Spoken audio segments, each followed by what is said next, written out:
there's this idea in Jungian psychology called the circumambulation. And Jung had this idea that you had a potential future self, which would be in potential everything that you could be. And that it manifests itself moment to moment in your present life by making you interested in things.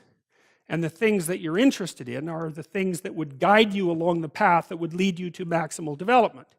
Now, it sounds like a metaphysical idea or a mystical idea even, but it's not. It's not. It's a really profoundly biological idea. The idea is something like, well, you're set up so that you're automatically interested in those things that would fully expand you as a well-adapted creature. Well, like, there's nothing radical about that idea. What else could possibly be the case? Unless there's something fundamentally flawed about you, that is what the situation would be. It's kind of interesting to think about how that would be manifest moment to moment, but the idea is something like, well, your interest is captured by those things that lead you down the path of development. Well, that better be the case. Okay, so that's fine. And so there's some utility in pursuing those things that you're interested in. That's the call to adventure, let's say. So, and the call to adventure takes you all sorts of places. Now, the problem with the call to adventure is, like, what the hell do you know? You might be interested in things that are kind of warped and bent. And often it's the case that when new parts of people manifest themselves and grip their interests, say, they do it very badly and shoddily. And so you stumble around like an idiot when you try to do something new. That's why the fool is the precursor to the savior from the symbolic perspectives, because you have to be a fool before you can be a master. And if you're not willing to be a fool, then you can't be a master. So you're gonna, it's an error-ridden process. And that's also laid out in the Old Testament stories, because the first thing that happens to all these patriarchal figures when God kicks them out of their father's house when they're like 84 is that they run into all sorts of trouble, and some of it's social and some of it's natural and some of it's a consequence of their own moral inadequacy. So they're fools. But the thing that's so interesting is that despite the fact that they're fools, they're still supposed to go on the adventure, and that they're capable of learning enough as a consequence of moving forward on the adventure so that they straighten themselves out across time. And so it's something like this. So this circumambulation that Jung talked about was this continual, we'll return to this continual circling in some sense of who you could be. You might notice, for example, that there are themes in your life. You know, when you go back across your experiences, you see you kind of have your typical experience that sort of repeats itself. And there might be variation on it, like a musical theme, but it's like you're circling yourself and getting closer to yourself as you move across time. That's the circumambulation. Now, you remember that for a sec, because we'll go back to it.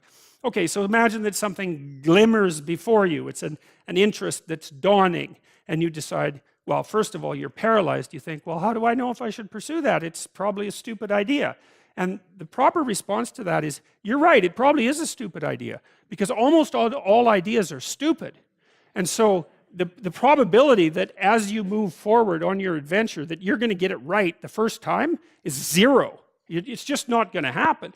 And so then you might think, well, maybe I'll just wait around until I get the right idea, and which people do, right? So they're like 40-year-old, 13-year-olds, which is not a good idea. And so they wait around until it's waiting for Godot, until they finally got it right. But the problem is you're too stupid to know when you've got it right. So waiting around isn't going to help, because even if the perfect opportunity manifested itself to you in your incomplete form, the probability that you would recognize it as the perfect opportunity is zero. You might even think it's the worst possible idea that you've ever heard of anywhere. Highly likely. Highly likely. So you have, Nietzsche called that a will to stupidity, which I really liked. So, because he thought of stupidity as being you know, you have to take it into account fundamentally and work with it. And so you can take these tentative steps on your pathway to destiny, and you can assume that you're going to do it badly. And that's really useful, because you don't have to beat yourself up. It's pretty easy to do it badly. But the thing is, it's way better to do it badly than not to do it at all. And that's the continual message that echoes through these historical stories in Genesis. It's like, these are flawed people. They should have got the hell out of their house way before they did. And they go out and they stumble around in tyranny and famine and self-betrayal. And and violence, but it's a hell of a lot better than just rotting away at home. And that's great, so that's good. And so why is that? Well, okay, so you start your path and you think that you're heading, towards your star.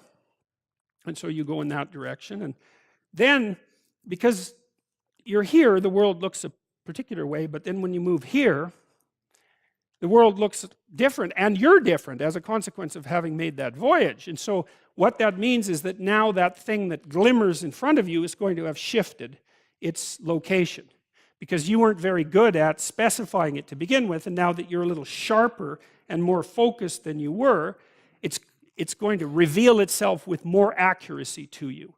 And so then you have to take it's almost like a 180-degree reversal. But it isn't, because, you've gone this far, and that's a long ways to get that far. But that's a lot farther than you would be if you just stayed where you were, waiting.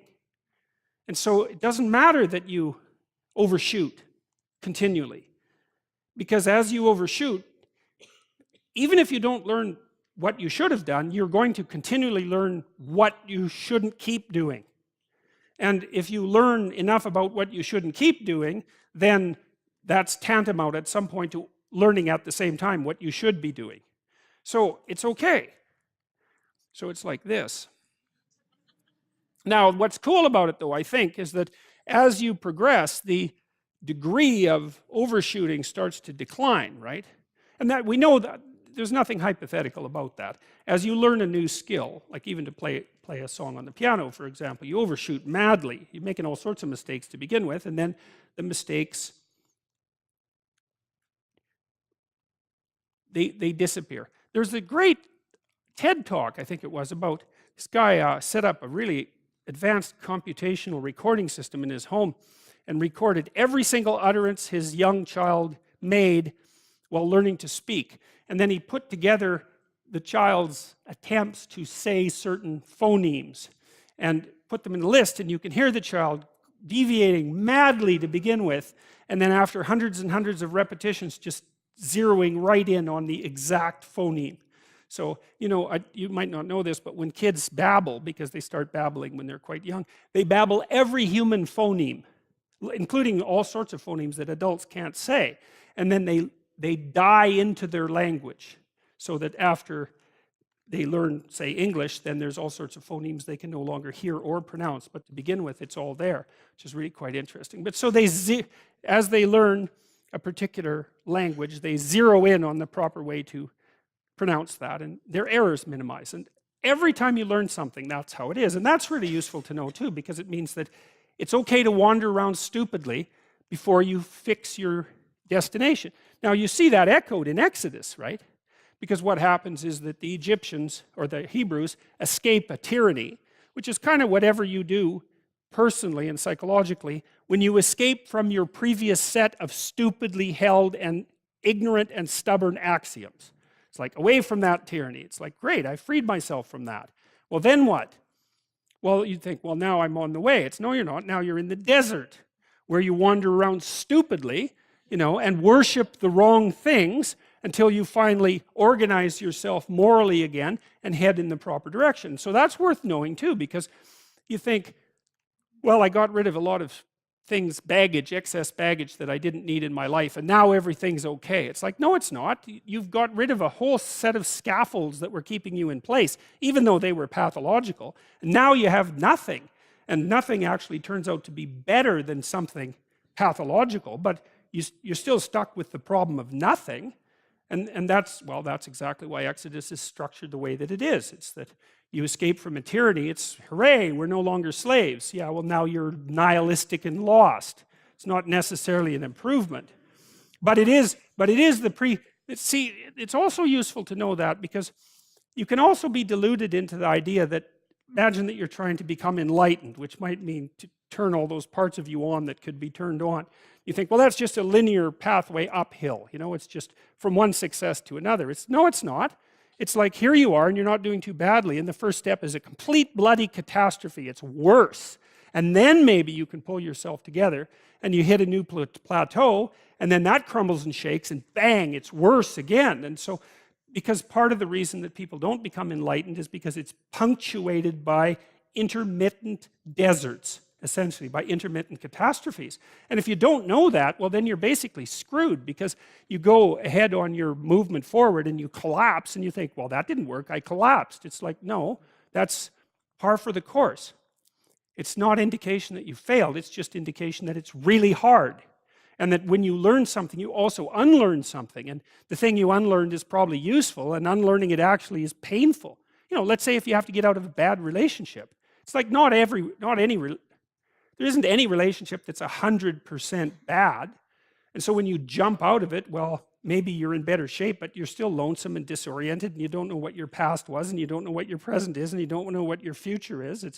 That's why people stay with the devil they know instead of, you know, looking for the devil they don't know. So anyways, the fact that you're full of faults doesn't mean you have to stop. And thank God for that. That's a really useful thing. And the fact that you're full of faults doesn't mean that you can't learn. And so you can posit an ideal, and you're going to be wrong about it, but it doesn't matter, because what you're right about is positing the ideal, moving towards it. If the actual ideal isn't conceptualized perfectly, well, first, surprise, surprise, because like, what are you going to do that's perfect? So it doesn't matter that it's imperfect. It just matters that you do it and that you move forward. So that's really positive news as far as I'm concerned, because you can actually do that, right? You can do it badly. Anyone can do that. So that's useful. Okay, so like if you were an efficient person, you would have just done that. But you're not. But who cares? You know, you still end up in the same place. And maybe the trip is even more interesting. Who knows? Probably too interesting.